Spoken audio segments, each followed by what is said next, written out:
You will hear a number of different recordings, and you will have to answer questions on what you hear. There will be time for you to read the instructions and questions, and you will have a chance to check your work. All the recordings will be played once only.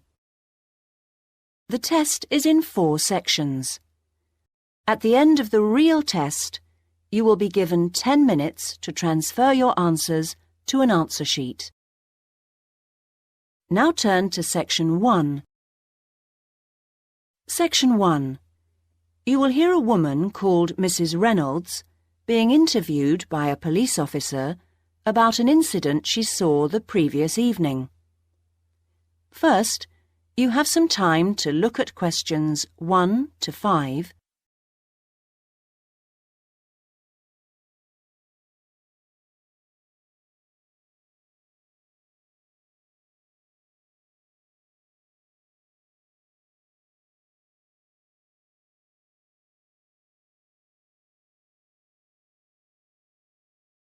Listen carefully and answer questions 1 to 5.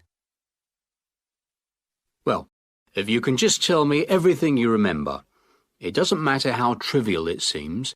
What may seem unimportant to you may not be unimportant to us. OK, I'll do what I can, officer. Well, as I said, I'd just come out of the cinema on the high street, so it was about 8 o'clock, just before 8, in fact. I'd been to see a film with a friend, and she'd just gone off home. So I was just standing there wondering what to do, whether to go and have a cup of coffee somewhere or not. I was just standing there, minding my own business, when I suddenly heard someone shouting directly opposite me, outside the library. Not screaming, just shouting. It sounded like the voice of an elderly woman. "They've got my bag! They've got my bag!" she was shouting. Then these 2 men raced past me, going like the wind, straight down the street and round the corner into West Street. It all happened so quickly, I think they must have had a car waiting for them there, because I heard one drive off at top speed. Well, I didn't know what on earth to do, whether to try and chase them, whether to ring the police, or whether to go and see if she was all right. Another woman was running up behind me, so I shouted back at her to go and call the police. Anyway, when I got to the woman, she seemed to be all right, thank goodness. A bit shaken, but OK. I think I was much more upset than she was. All in all, she was pretty calm. I don't think I would have been, but apparently it had happened to her once before, so maybe that's why. You know, I've got a friend who refuses to go out alone anywhere after 6 o'clock now. What's this town coming to? Before you hear the rest of the conversation, you have some time to look at questions 6 to 10.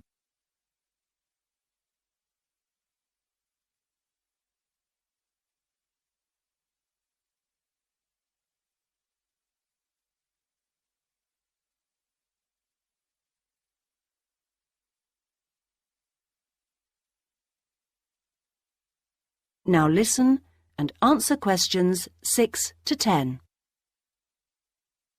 Well, anyway, she just kept saying, "I didn't see a thing. I didn't see a thing."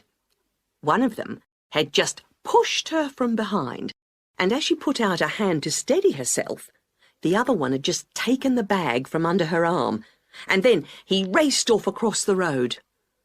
I asked her what she'd had in it, and she said she'd had her purse with about £15 in it, but no chequebook or cards or things like that, and luckily she had her front door key in her pocket. Oh, and she'd had her bus pass taken too. Let's get back to the 2 men, if we can.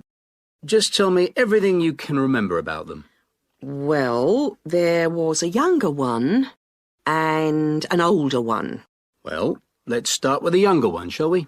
Well, age first, then. He only looked about 17, not more, something like that. Neither very tall nor small. Sort of slim build. Not anybody you'd notice. Nothing particularly special about him. An ordinary-looking sort of bloke. He had curly black hair, which was quite long, but apart from that, as I say, not someone you'd notice in a crowd. Nothing really distinct about him at all. But the other one, the older one, he was different. Different? Yes, different. I feel as if I'd know him anywhere again. I got more of a look at him, because he ran across the road more slowly than the younger man. I remember being surprised, because he was quite a bit older than the other one. I'd say about 35. Funny, because you don't think of people of that age snatching handbags in broad daylight like that, do you? He was quite a bit smaller than the other man, and medium build. What did he look like? You didn't give the officer much information last night. Well, I did get quite a good look at his face. No beard or moustache, clean-shaven, and quite smart-looking, really. He had light brown hair cut very short, a sort of army haircut. And there was another thing. Thinking about it all last night, over and over again, I'm almost sure he had a small scar on his chin. Now, I didn't tell the other policeman that last night, but in my mind, each time I see his face, I can see one. A scar on his chin? That could be important. Thank you, Mrs. Reynolds. You've been really helpful. If you really think you'd recognise him again, then what we'd like you to do later this morning, if you can, is to come down to the police station and look at a few photographs for us. See if any of those ring a bell. That is the end of section 1. You now have half a minute to check your answers.